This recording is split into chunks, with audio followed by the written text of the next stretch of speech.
Okay, మాట్లాడుకున్నాం. మీరు నాకు తెలిసి కాంగ్రెస్ పార్టీ అధిష్టానానికి సంబంధించిన ఒక నాయకుడిని అన్న అని పిలిచేంత చనువు నాకు తెలిసి తెలుగు రాష్ట్రాల కాంగ్రెస్ నాయకులకి ఎవరికి ఉన్నట్లేదు.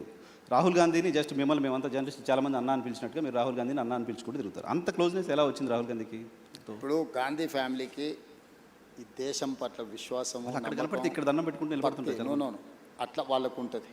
దానికి అనుకూలంగా పనిచేసేటోళ్ళను వాళ్ళు ఫ్యామిలీ మెంబర్స్ లాగా ట్రీట్ చేస్తారు. నాకు రాహుల్ గాంధీ గారి దగ్గర కాదు, ప్రియాంక గాంధీ గారైనా సోనియా గాంధీ గారి దగ్గర అయినా నాకు చాలా ఇంటిమసీ. అంటే నేను నా లైన్ ఎప్పుడు క్రాస్ కాను, కాకపోతే నాకు కంఫర్ట్ ఉంది. నేను ఏమనుకున్నా నేను చెప్పగలను. వాళ్ళకి ఏమనిపించినా వాళ్ళు నాకు మీకు కంఫర్ట్ ఇస్తారు. నేను ఫోన్ లేదు నీకు చూపిస్తే ఇప్పుడు ఒక టెక్స్ట్ పెట్టండి, ఇక్కడ లోకల్గా ఏదో కేసు అయిందంటే Revanth why don't you see that case అని. అంటే తెలంగాణలో జరిగే చిన్న సంఘటన కూడా రాహుల్ గాంధీ గారు ముఖ్యమంత్రి గారికి అదేదో చూడు అని అడ్వైజ్ చేసేంత మా కమ్యూనికేషన్ ఉంది. సో గాంధీ కుటుంబంలో కాంగ్రెస్ పాలిటిక్స్ గట్టిగా ఒక 1 decade కూడా కాలం మీరు కాంగ్రెస్ పార్టీలో 2017 కదా, 17 ఈ 9 yearsలో ఎలా తెలుసుకోగలిగారు? అది అదే చెప్తున్నా నర్సింగ్. నేను 2007లో టీడీపీలో జాయిన్ అయినా, 2017లో బయటకు వచ్చి నేను ఉన్నది 10 సంవత్సరాలే కదా. ఈ రోజుకైనా చంద్రబాబు నాయుడు గారు ఆయన దగ్గర ఉన్న సొంత నాయకుల కంటే కూడా నన్ను గౌరవిస్తాడా లేదా? వెళ్ళిపోయినాక కూడా ఎందుకు? నార్మల్గా వెళ్ళిపోయిన తర్వాత ఒక పార్టీని వదిలి ఇంకో పార్టీలకు పోయినా, ఒక నాయకుడిని వదిలి ఇంకొక నాయకుడి దగ్గరికి పోయినా వాళ్ళ మధ్యలో సంబంధాలు సత్సంబంధాలు ఉండని చెప్పడం చూసినాం ఈ దేశ రాజకీయాలలో. ఎక్కడైనా కానీ చంద్రబాబు నాయుడు గారికి నేను ఎదురుపడ్డప్పుడు ఆయన కళ్ళల్లో ఏం కనిపిస్తుంది ఒకసారి చూడు. డెఫినెట్గా ప్రేమగా చూస్తారు. నా పట్ల గౌరవం ప్రేమ అనేది ఉంది కదా. That is what my conviction. నేను ఒక నాయకుడితో పనిచేస్తే 100% ఆ నాయకుడితో నిలబడతా. నేను పార్టీని వదిలే రోజు కూడా ఇక్కడ చెప్పలే, విజయవాడకు పోయి చంద్రబాబు నాయుడు గారిని కలిసి సార్ నాకున్న పరిస్థితి ఇది, మీ వల్ల నాకు పార్టీ వల్ల అన్ని రకాల ఉపయోగము ప్రయోజనం జరిగింది, కానీ నేను అనుకుంటున్న పర్పస్ కానీ ప్రజలు కోరుకుంటున్న లక్ష్యం కానీ ఇక్కడ ఉంటే కుదరదు, కాబట్టి నేను ప్రత్యామ్నాయంగా నేను వెళ్తున్నా అని చెప్పి నేను అక్కడి నుంచి వచ్చిన. నేను ఎప్పుడు కూడా నా రిలేషన్ని నేను స్ట్రెయిన్ చేసుకోలేదు, నా లీడర్కి నేను అబద్ధం చెప్పలే. ఓకే, ఏదున్నా ఉన్నట్టు మాట్లాడమే నా స్ట్రెంగ్త్. కాదు సార్, రాహుల్ గాంధీ గారికి మీరు గోల్ పెట్టుకున్నారు. నాతో 2006-7 ప్రాంతంలో నేను ముఖ్యమంత్రి అవుతా అని చెప్పారు. నాతో పాటు చాలామంది జర్నలిస్ట్ ఫ్రెండ్స్ చెప్పారు. కొంతమందిని మా వాళ్ళని మంత్రులను కూడా చేస్తామని చెప్పారు. మంత్రులను చేయలేదు, కానీ చాలామంది మా జర్నలిస్ట్ ఫ్రెండ్స్కి అవకాశాలు కల్పించారు. Thank you. సో మీరు రాహుల్ గాంధీ గారికి చెప్పొచ్చు కదా, ఆయన కూడా గోల్ పెట్టుకొని నేను ప్రధానమంత్రి కావాలని గోల్ ఉందా అసలు ఆయనకి? ఆ గోల్ పెట్టుకున్నారు, దానికోసం పనిచేస్తున్నారు. రాహుల్ గాంధీ గారికి చాలాసార్లు చెప్తున్నా, కాంగ్రెస్ని అధికారంలోకి తేవాలనే గోల్ ఉంది ఆయనకు, కానీ ఆయన ప్రధానమంత్రి కావాలనే దాని మీద ఆయన కోరిక లేదు. గోల్ ఉంటేనే కదా దానికోసం. నేను చాలాసార్లు మొన్న మా చింతన్ శిబిర్ ఇక్కడనే రాజ్ ఠాకూర్ జిల్లా ప్రెసిడెంట్ ఉన్నాడు కదా, మొన్న మా చింతన్ శిబిర్ జిల్లా అధ్యక్షుల ట్రైనింగ్ జరిగింది ఆంధ్రప్రదేశ్ తెలంగాణ వికారాబాద్లో. నేను లోపల ఏం మాట్లాడినో ఎవరైనా వినుంటారు, నువ్వు అడుగు అంటే నాకు ఆయనకు జరిగిన డిస్కషన్ థాట్ లోపల ఉన్నప్పుడు కదా దానికోసం చెప్పించి ఒప్పించిన. మొదటిసారి రాహుల్ గాంధీ వచ్చేసారి నేను ప్రధానమంత్రి పదవికి పోటీ పడతాను, నేను బాధ్యత తీసుకుంటా అని చెప్పి మొదటిసారి రాహుల్ గాంధీ గారిని అధికారికంగా ఎస్ అని నేనే అనిపించిన. ఓకే, నేను చెప్పిన క్లియర్గా. ప్రజలు ఇప్పుడు ఇప్పుడున్న జనరేషన్, నేను ఆయనకు చెప్తా ఆయన నీకు చేస్తాడంటే ఎవరు నమ్మడం లేదు, వినడం లేదు. నువ్వేం చేస్తావో, నీ కమిట్మెంట్ ఏంది, నువ్వేం చేయదలుచుకుంటావో నువ్వు డైరెక్ట్గా చెప్పమంటారు. ఇప్పుడున్న పాలిటిక్స్ను నేను స్విగ్గీతో పోలుస్తాను. ఇప్పుడు జనాలు వితిన్ మినిట్స్ డెలివరీ కావాలని కోరుకుంటున్నారు. పొద్దున ఆర్డర్ ఇస్తే రాత్రికి వచ్చే దాని మీద లేరు జనాలు, కావాలి కొత్త ఆర్డర్ రెడీగా ఉంటారు. సో స్విగ్గీ పాలిటిక్స్లో ఈరోజు నువ్వు ఎట్లా పర్ఫామ్ చేస్తావు అనే దాని మీదనే ఆధారపడి ఉంటుంది. సో రేపు వచ్చే ఎన్నికల్లో రాహుల్ గాంధీ ప్రధానమంత్రి అభ్యర్థి ఇండియా కూటమి నుంచి. మొదట కాంగ్రెస్ పార్టీ నిర్ణయించుకుంటుంది, ప్రకటిస్తుంది, తర్వాత ఇండియా కూటమిని కన్విన్స్ చేస్తాం. ఇండియా కూటమిలో ఉన్న మిత్రులు నాకు చాలామంది మిత్రులే, వాళ్ళందరితో నేను కూర్చోబెట్టి మాట్లాడి సంవత్సరం ముందే అధికారికంగా రాహుల్ గాంధీ గారు రేపు జరగబోయే ఎన్నికల్లో ప్రధానమంత్రి అభ్యర్థి రాహుల్ గాంధీ గారికి ఓటేయండి, ఈ దేశానికి ప్రధానమంత్రి అవుతాడు, రైతుల కోసం ఏం చేస్తాడు, మహిళల కోసం ఏం చేస్తాడు, విద్యార్థుల కోసం ఏం చేస్తాడు, నిరుద్యోగ యువకుల కోసం ఏం చేస్తాడు, పరిశ్రమల కోసం ఏం చేస్తాడు, అదేవిధంగా కాస్ట్ సెన్సెస్ విషయంలో ఏం చేస్తాడు, లేకపోతే ఉన్న అదర్ సోషల్ ఇష్యూస్ మీద ఏం చేస్తాడు, ఒక పాలసీ డాక్యుమెంట్ తీసుకొచ్చి ప్రజల ముందు పెట్టి ప్రజల్ని మ్యాండేట్ కోరుతాం. ఓకే సార్, మీరు ఇప్పుడు ఆంధ్రప్రదేశ్లో కాంగ్రెస్ పార్టీ చివరి ముఖ్యమంత్రి, తెలంగాణ వచ్చిన తర్వాత మీరు మొదటి ముఖ్యమంత్రి. కాంగ్రెస్ పార్టీ ముఖ్యమంత్రులకి ఎవరికీ లేని ఒక ప్రివిలేజ్ కనపడుతుంది. మీరు సౌత్ ఇండియాలో కాంగ్రెస్ పార్టీకి సంబంధించిన ఫేస్గా కనపడుతున్నారు. కేరళ ఎలక్షన్లో క్యాంపెయిన్గా చేయడం కావచ్చు, తమిళనాడు వెళ్ళి అక్కడ మీటింగ్స్ అటెండ్ చేయడం కావచ్చు. సో సిద్ధరామయ్య కంటే కూడా సౌత్ ఇండియాలో ఉన్న కాంగ్రెస్ ముఖ్యమంత్రులు మీరు ఎక్కువ పాపులర్గా కనపడుతున్నారు. సో సౌత్ ఫేస్గా రేవంత్ ఎమర్జ్ అవ్వడం వెనక రీజన్ ఏంటి? నేషనల్ పాలిటిక్స్ ఇంకేదన్నా మీరు సీఎం కావాలని గోల్ అయిపోయింది, వేరే గోల్ ఏమైనా పెట్టుకున్నారా? లేదు నర్సింగ్, నేను 10 ఇయర్స్ 2034 వరకు ఏ గోల్ లేదు. 1994లో 2 సార్లు తెలుగుదేశం పార్టీకి అధికారం ఇచ్చారు. 2004 నుంచి 2 సార్లు కాంగ్రెస్ పార్టీకి అధికారం ఇచ్చారు. 2014 నుంచి 2 సార్లు బీఆర్ఎస్కి అధికారం ఇచ్చారు. 2024 నుంచి 2 సార్లు నాకు అధికారం ఇస్తారు ప్రజలు. నాకు స్పష్టత ఉంది. 2034 వరకు ఇక్కడనే ఉంటా, ఈ ప్రజల కోసమే పనిచేస్తా. $1 ట్రిలియన్ ఎకానమీని అక్కడికి తీసుకెళ్ళి 2047కి $3 ట్రిలియన్ ఎకానమీ ఏదైతే మన నరేంద్ర మోడీ గారి ముందు స్పష్టంగా చెప్పినాం. భారతదేశం $30 ట్రిలియన్ ఎకానమీ ఏదైతే వికసిత్ భారత్ 2047 లక్ష్యంగా పెట్టుకున్నారో, ఈరోజు మనము 3% లోపల జనాభా ఉంటే 5% జీడిపి కంట్రిబ్యూట్ చేస్తున్నాం. రేపు ఇదే జనాభా 10% జీడిపిని దేశానికి కంట్రిబ్యూట్ చేసే ప్రణాళికలు, దానికి రోడ్ మ్యాప్, దానికి భవిష్యత్ ఏ రకమైన విధానాలు తీసుకోవాలనో 2034 వరకు ఇక్కడనే క్షేత్రస్థాయిలో ఉండి ఈ పనులు చేస్తాను. సార్ అది నమ్మకమా? 10 ఏళ్ళు ఇస్తారులే నమ్మకమా? పక్క రాష్ట్రం ఆంధ్రప్రదేశ్లో 5 ఏళ్ళకి ప్రభుత్వం మారింది, డిఎంకే ప్రభుత్వం తమిళనాడులో కూడా 5 ఏళ్ళకి మారింది. నా జీవితంలో నేను జడ్పీటీసీ అవుతా అనుకున్నప్పుడు జడ్పీటీసీ అయినా, నేను ఎమ్మెల్సీ అవుతా అనుకున్నప్పుడు ఎమ్మెల్సీ అయినా, ఎమ్మెల్యే కావాలనుకున్నప్పుడు ఎమ్మెల్యే అయినా. 2014లో ఎంపీ అవుతా అని చాలా ప్రయత్నం చేసింది, నీకు కూడా తెలుసు కదా. కాకపోతే 19లో అయినా అదే మల్కాజ్గిరి నుంచి, 14లో కూడా మల్కాజ్గిరి నుంచి అవుతా అని చెప్పి తెలుసు కదా. అక్కడ మిస్ అయినా కూడా 19లో మళ్ళీ అక్కడి నుంచి అయినా. జిల్లా పరిషత్ మెంబర్ ఉన్నప్పుడే తెలంగాణ వస్తే తెలంగాణకు ముఖ్యమంత్రి అవుతా అని చెప్పిన. అవునా? చెప్పారు, నీతో చెప్పిన కదా, నీకు గుర్తుంది కదా. ఆ రోజు రాజశేఖర రెడ్డి గారు, చంద్రబాబు నాయుడు గారు నాయకత్వం ముందు తెలంగాణ ఎక్కడి నుంచి వస్తుందా, పిచ్చి భ్రమలని మాట్లాడిన వాళ్ళు కూడా ఉండరు కదా. వచ్చింది కదా, వచ్చిన తెలంగాణకు ముఖ్యమంత్రి అయినా కదా. ఈ రోజు కూడా నేను చెప్తున్నా 34 వరకు నేనే ఉంటా. Confidence sir. నేను ఈరోజు నీ ముందర చెప్పిపోతున్నావు, నువ్వు దాచిపెట్టుకో. 34 తర్వాత నేను జాతీయ రాజకీయాల వైపు పోయినప్పుడు ఆ రోజు వచ్చి నువ్వు అడుగు. నువ్వు ఆ రోజు చెప్పి 34 వరకు ఇక్కడ 34 వరకు స్టేట్ 34లో గెలిస్తే కూడా రేవంత్ రెడ్డి సీఎంగా ఉండరు, వెళ్ళిపోతారు. 34 తర్వాత మొత్తం 100% సీట్లు గెలిపించి కాంగ్రెస్కి అధికారం ఇచ్చినా కూడా నేను ముఖ్యమంత్రి పదవి తీసుకోను. నేను తర్వాతి తరానికి బదిలీ. చాలా పెద్ద స్టేట్మెంట్ ఇస్తున్నారు సార్. పెద్ద స్టేట్మెంట్ నీకు చెప్తున్నా, అందుకే నీకు చెప్పాలని నీకు చెప్తున్నా. ఓకే. ఎందుకంటే నీకు ముఖ్యమంత్రి అని చెప్పిన రోజు నువ్వు ఆశ్చర్యపోయినావు, అది ఎట్లా సాధ్యం, జడ్పీటీసీ ముఖ్యమంత్రి అవుతాడా అని. ఆశ్చర్యం పోలే, మేము అనుకున్నాం కదా, మాట్లాడుకున్నాం చాలా సందర్భాల్లో. రోజు ఎవరైనా ఒక జడ్పీటీసీ ఇండిపెండెంట్గా గెలిచి రాష్ట్రం వస్తే నేను ముఖ్యమంత్రి అవుతా అంటే ఎవరైనా నమ్ముతారా? నమ్మరు కదా. సో ఇది నోట్ చేసి పెట్టుకోవచ్చు. 34 తర్వాత రేవంత్ రెడ్డి తెలంగాణ. నేను ఈరోజు మాట్లాడే ప్రతి మాట నువ్వు దాచిపెట్టుకో నీ లైబ్రరీలో, నీకు అవసరమైనప్పుడల్లా చూసుకో. నేను ఈరోజు చెప్తున్నా 34 వరకు నేను ముఖ్యమంత్రిగా. 34 తర్వాత పార్టీ ఎవరిని చేస్తే వాళ్ళని ముఖ్యమంత్రిని చేస్తాను, నేను గాను. అవకాశం ఇస్తే కూడా మీరు నేను తీసుకోను, నాకు తెలుసు. నా లైఫ్ దేశం చాలా విశాలంగా ఉంది, దేశానికి కూడా సేవలు అందిస్తా. జాతీయ స్థాయిలో నేను నా అనుభవాన్ని దేశం కోసం పంచుతా. నాకు దేశం పట్ల భక్తి ఉంది. నేను ముందే మన మోడీ గారి ముందర చెప్పిన పైలా దేశ్ దూసరా జనతా తీసరా దల్ అంటే మొదట దేశము, తర్వాత ప్రజలు, తర్వాత పార్టీ, తర్వాత నేను. సో నాకు ఒక స్పష్టత ఉంది, ఈ స్పష్టతలోనే ఇక్కడి వరకు వచ్చిన. సో మీరు నాకు 2006లో జడ్పీటీసీగా ఉన్నప్పుడు ముఖ్యమంత్రి అవుతా అని చెప్పారు.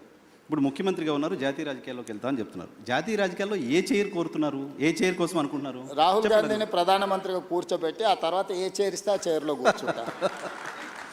Right sir.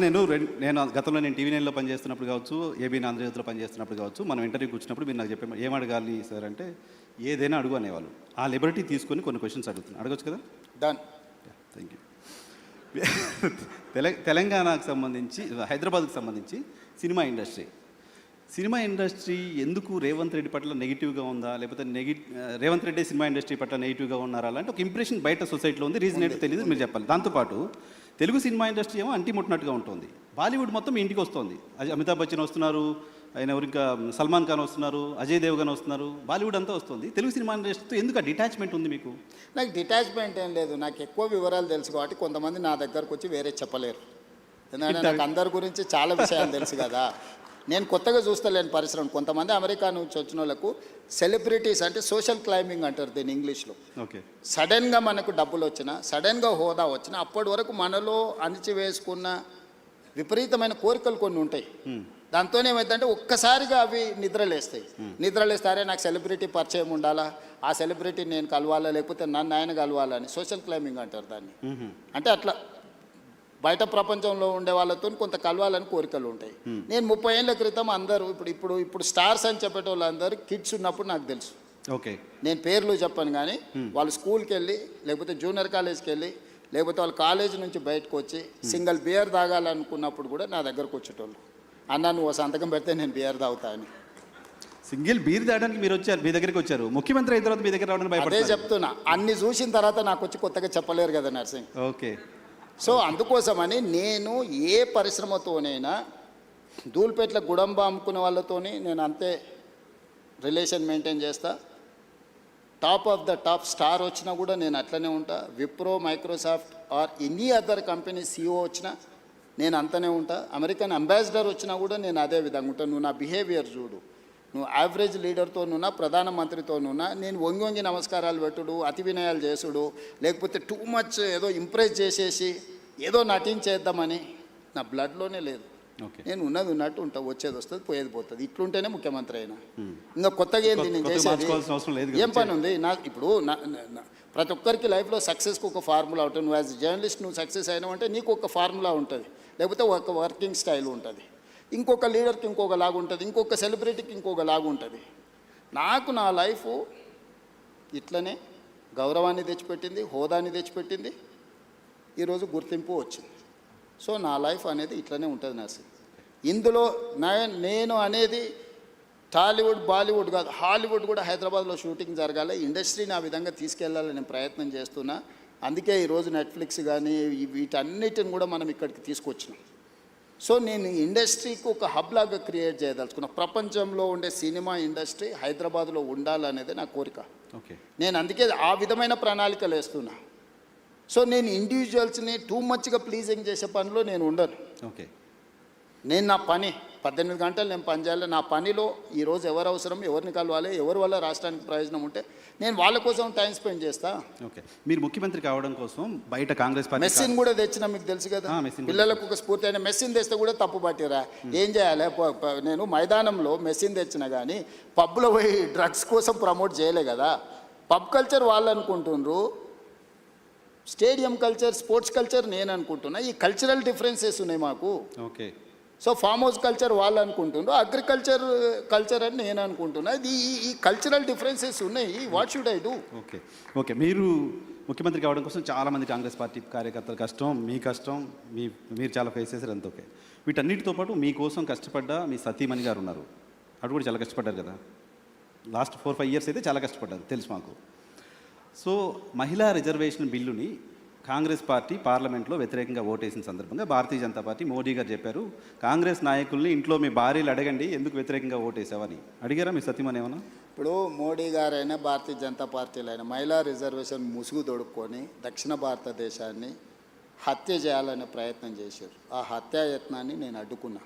మహిళా రిజర్వేషన్ కానీ నియోజకవర్గాల పునర్విభజనకు ఎలాంటి సంబంధం లేదు. పార్లమెంటు పెట్టిన బిల్లు సీట్ల పెంపకం అనేదే బిగ్గెస్ట్ సమస్య. సీట్ల పెంపకానికి వాళ్ళు ఎన్నుకున్న విధానాన్ని మాత్రమే మేము వ్యతిరేకించినాం. మహిళా రిజర్వేషన్ 2023లోనే పార్లమెంట్లో బిల్లు వచ్చింది. 100% రాజకీయ పార్టీలు అన్నీ మద్దతు ఇచ్చినాయి, అమలు చేయమను. ఇప్పుడున్న 543లో 33%, 181 పార్లమెంటు సీట్లు, 2011 జనాభా తీసుకొని ఇవాళ రేపు టెక్నాలజీ వచ్చింది. ఈ డేటా ఏఐకి అప్పచెప్పేస్తే 3 గంటలలో 181 సీట్లు ఏవేవి మహిళలకు రిజర్వేషన్లు అవుతావో ఇస్తుంది. ఒకవేళ టెక్నాలజీ మీద మీకు నమ్మకం లేకపోతే ఒక కమిషన్ అపాయింట్ చేస్తే 3 నెలల్లో టోటల్గా చేసేసి ఏ 181 మహిళలకు ఇవ్వచ్చు. ఆ ప్రయత్నం చేయడం లేదు. నియోజకవర్గాల పునర్విభజన 2008లో చేసిండ్రు, 2 సంవత్సరాలు పట్టింది అదంతా చేయడానికి. ఉన్న నియోజకవర్గాలు సేమ్ నెంబర్, తెలంగాణలో 17 ఉన్నాయి, ఆంధ్రప్రదేశ్లో 25 ఉన్నాయి. ఇదే 17 నియోజకవర్గాలను పార్లమెంటు పునర్విభజన చేయొచ్చు. ఆంధ్రప్రదేశ్ ఇట్లా దేశమంతా 543 నియోజకవర్గాలను పునర్విభజన చేయొచ్చు. ఆయా రాష్ట్రాలలో ఉన్న జనాభాను రెగ్యులేట్ చేయొచ్చు ఆ పార్లమెంట్ల ప్రకారం. ఈ రెండు చేయకుండా సీట్ల పెంపు అనేదాన్ని ఉన్నదాన్ని 50% పెంచుతా అనేది మోడీ గారి ఆలోచన. అందరికీ సమానంగా 50 పెంచుతున్నా అని అంటుండే. నేను ఒకే ఒక ప్రశ్న అడుగుతాను, మీరు బ్రదర్స్ ఇద్దరా ముగ్గురా? ముగ్గురు కదా. మీ నాన్న ఎప్పుడో కొంత ఆస్తి ఇచ్చిండు, ముగ్గురికి సమానంగానే ఇచ్చిండు. ఒక 10 సంవత్సరాల జర్నీ అయిపోయింది. నీ దగ్గర 10 లక్షలు ఉంది ఇప్పుడు ఆస్తి, ఇంకొక బ్రదర్ దగ్గర 1 కోటి ఉంది, ఇంకో బ్రదర్ దగ్గర 10 కోట్లు ఉంది. మీ నాన్న మళ్ళీ వచ్చి ఆయన కూడా మళ్ళీ కష్టపడి సంపాదించి ఎగ్జాక్ట్గా 100% మీ ముగ్గురికి మీ ఆస్తి ఎంత ఉందో 100% ఇస్తా అని అంటే నర్సింగ్, అప్పుడు నువ్వేమంటావు? నీకు 10 లక్షలకు 10 లక్షలు వస్తుంది, మీ పెద్దన్నకు 10 కోట్లకు 10 కోట్లు వస్తుంది, మీ మధ్య అన్నకు 1 కోటికి 1 కోటి వస్తుంది. అప్పుడు నీకు నీ పెద్దన్నకి ఎంత తేడా ఉంది? పర్సంటేజ్ మీ నాన్న చెప్పింది ముగ్గురికి సమానంగా ఇస్తున్నా, 100% ఇస్తున్నా అని చెప్తుండు. పర్సంటేజ్ చూస్తే రాజ్ ఠాకూర్ అయినా ఇంకోరైనా జడ్జి ఎవరైనా సామరామన్న కరెక్టే కదా. నర్సింగ్ 100% వచ్చింది, వాళ్ళు ఇంకో అన్నకు 100% వచ్చింది, వాళ్ళ పెద్ద అన్నకు 100% వచ్చింది. Percentage is not a solution for this problem. కానీ జనాభా లెక్కల ప్రకారం చేస్తే ఇంకా నష్టపోతుంది. జనాభా లెక్కలు చేయమని ఎవడన్నాడు? ఎవడడిగాడు నేను? జనాభా లెక్కలు చేయొద్దని 76లో ఇందిరాగాంధీ నిషేధం విధించింది, 2001లో జనాభాను ప్రాతిపదిక తీసుకోవద్దని అటల్ బిహారీ వాజ్పేయి నిషేధం విధించిండు. ఇందిరాగాంధీ 1976లో గుర్తించింది జనాభా ప్రాతిపదికం చేస్తే దక్షిణ భారతదేశానికి నష్టం జరుగుద్ది అని. 1976 నియోజకవర్గ పునర్విభజన చేసినప్పుడే 1970 నుంచి 76 వరకు కుటుంబ నియంత్రణ చేయడం వల్ల దక్షిణాది రాష్ట్రాలలో అమలు చేసిన కేంద్ర ప్రభుత్వం ఇచ్చిన ఆదేశాలను జనాభా తగ్గింది. ఇది ఒకవేళ ప్రాతిపదిక అయితే దక్షిణాది రాష్ట్రాలకు నష్టం జరుగుద్దని 25 సంవత్సరాలు నిషేధం విధించింది శ్రీమతి ఇందిరాగాంధీ గారు. 2001లో అటల్ బిహారీ వాజ్పేయి గారు ప్రధానమంత్రిగా ఉన్నప్పుడు విజ్డమ్ వాడి ఆయన ఇంకొక 25 సంవత్సరాలు నిషేధం విధించిండు.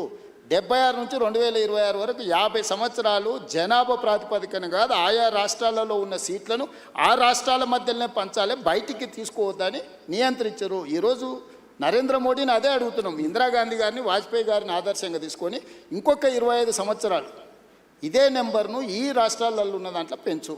లేదు అని అంటే నేను అక్కడే చెప్పినా ఇక్కడే చెప్తున్నా. ఈరోజు కేరళలో 20 ఉన్నాయి, ఉత్తరప్రదేశ్లో 80 ఉన్నాయి. కేరళ ఉత్తరప్రదేశ్ మధ్యలో గ్యాప్ 60 ఈరోజు సీట్లు, అంతేనా? 20కి 80కి గ్యాప్ 60 కదా. 50% పెంచితే మోడీ గారు చెప్పినట్టు కేరళలో 30 అవుతాయి, ఉత్తరప్రదేశ్లో 120 అవుతాయి. 30కి 120కి గ్యాప్ 90. పర్సంటేజ్ ఏమో 50% పెంచినట్టుగా అనిపిస్తుంది నీకు. ఈరోజు కేరళలో 20 కాస్త 30 అవుతున్నాయి, 80 కాస్త 120 అవుతున్నప్పుడు 60 ఉండాల్సిన గ్యాప్ 90కి వస్తుంది. ఈ విధంగా 850 సీట్లు చేస్తే దక్షిణాది రాష్ట్రాలు 200 లోపలికి పరిమితం అవుతాయి, ఉత్తరాది రాష్ట్రాలు 650 అవుతాయి. మ్యాజిక్ నెంబర్ 425 అనుకుంటే ఉత్తరాది రాష్ట్రాలతోనే ప్రభుత్వం ఏర్పడుతుంది. ఇక దక్షిణాది రాష్ట్రం ద్వితీయ శ్రేణి పౌరులుగా మారిపోయి పన్నులు కట్టాలి, ఢిల్లీకి వెళ్ళి సలాంలు కొట్టాలి. సో ప్రస్తుతానికి ఆపగలిగారు మీరు చెప్పిన ఖచ్చితంగా ఆ ఫార్ములా వర్కౌట్ అవ్వదు. అందుకే నేనేమన్నా అంటే సుప్రీంకోర్టు టైమ్ అండ్ అగైన్ కొన్ని జడ్జిమెంట్లు ఇచ్చింది. ఎడ్యుకేషన్లో ఇచ్చింది కదా, 50% డిజబిలిటీ, 50% మెరిట్ అన్నారు. అంటే ఎనీ రిజర్వేషన్ ఈజ్ 50% దాటొద్దు, 50% మెరిట్కి ఇవ్వండి, 50% రిజర్వేషన్లు ఇవ్వన్నారు. ఉద్యోగాలలో సేమ్ చెప్పారు, విద్యలో సేమ్ చెప్పారు. లోకల్ బాడీస్లో మేము బీసీలకు 42%, మొత్తం 69% పెంచుతామంటే సుప్రీంకోర్టు కొట్టేసి మీరు ఏ రిజర్వేషన్లు ఇచ్చినా 50% ఇవ్వండి, మిగతా 50% ఓపెన్ కేటగిరీ పెట్టమన్నారు. నేను అందుకే నరేంద్ర మోడీ గారికి సింపుల్ ఫార్ములా చెప్పిన, పర్ఫార్మింగ్ స్టేట్స్కి 50% ఇవ్వు, పాపులేషన్ బేసిస్ మీద నువ్వు ఏదైతే అంటున్నావు 50% తీసుకో. సో మేము పర్ఫామ్ చేసినాము, మేము కుటుంబ నియంత్రణ పాటించినాము, మేము ఆర్థికంగా ఈ దేశానికి ఈ ఉన్న దక్షిణాది రాష్ట్రాల్లో 40% దేశ ఎకానమీలో మనం కాంట్రిబ్యూట్ చేస్తున్నాం. మేము పర్ఫామ్ చేయడం ఎందుకు? మేము కూడా ఉత్తరప్రదేశ్ లాగానో, బీహార్ లాగానో, బెంగాల్ లాగానో పిల్లలను సంతతిని పెంచుకుంటూ వెళ్ళిపోతే ప్రభుత్వము ఇప్పుడు డెవల్యూషన్ కూడా అదే ప్రాతిపదికనిస్తుంది. ఇవాళ మనం ₹1 పన్ను కడితే మనకు 42 పైసలు వస్తుంది.